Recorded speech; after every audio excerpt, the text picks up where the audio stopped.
2 കൊരിന്ത്യർ അധ്യായം 13. ഈ 3-ാം പ്രാവശ്യം ഞാൻ നിങ്ങളുടെ അടുക്കൽ വരുന്നുണ്ട്. 2-3 സാക്ഷികളുടെ വാമൊഴിയാൽ ഏത് കാര്യവും ഉറപ്പാകും. ഞാൻ 2-ാം പ്രാവശ്യം നിങ്ങളുടെ ഇടയിൽ വരുന്നപ്പോൾ ഞാൻ വീണ്ടും വന്നാൽ ക്ഷമിക്കയില്ല എന്ന് പറഞ്ഞതുപോലെ ഞാൻ ഇപ്പോൾ ദൂരത്തിരുന്നുകൊണ്ട് ആ പാപം ചെയ്തവരോടും മറ്റെല്ലാവരോടും മുൻകൂട്ടി പറയുന്നു. ക്രിസ്തു എന്നിൽ സംസാരിക്കുന്നു എന്നതിന് നിങ്ങൾ തുമ്പ് അന്വേഷിക്കുന്നുണ്ട്. അവൻ നിങ്ങളെ സംബന്ധിച്ച് ബലഹീനനല്ല, നിങ്ങൾ ശക്തൻ തന്നെ.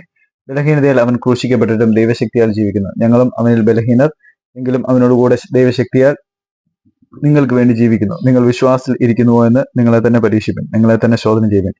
നിങ്ങൾ കൊള്ളരുതാത്തവർ അല്ല എന്ന് വരികിൽ യേശുക്രിസ്തു നിങ്ങളിലുണ്ട് എന്ന് നിങ്ങളെ തന്നെ അറിയുന്നില്ലയോ? ഞങ്ങൾ കൊള്ളരുതാത്തവർ അല്ല എന്ന് നിങ്ങൾ അറിയുമെന്ന് ഞാൻ ആശിക്കുന്നു. നിങ്ങൾ ഒരു ദോഷവും ചെയ്യാതിരിക്കേണ്ടതിന് ഞങ്ങൾ ദൈവത്തോട് പ്രാർത്ഥിക്കുന്നു. ഞങ്ങൾ കൊള്ളാവുന്നവരായി തോന്നേണ്ടതിനല്ല, ഞങ്ങൾ കൊള്ളരുതാത്തവർ എന്ന പോലെ ഇരുന്നാലും നിങ്ങൾ നന്മ ചെയ്യേണ്ടതിനത്രേ. സത്യത്തിന് അനുകൂലമല്ലാത്ത സത്യത്തിന് പ്രതികൂലമായി ഞങ്ങൾക്കൊന്നും കഴിവില്ലല്ലോ.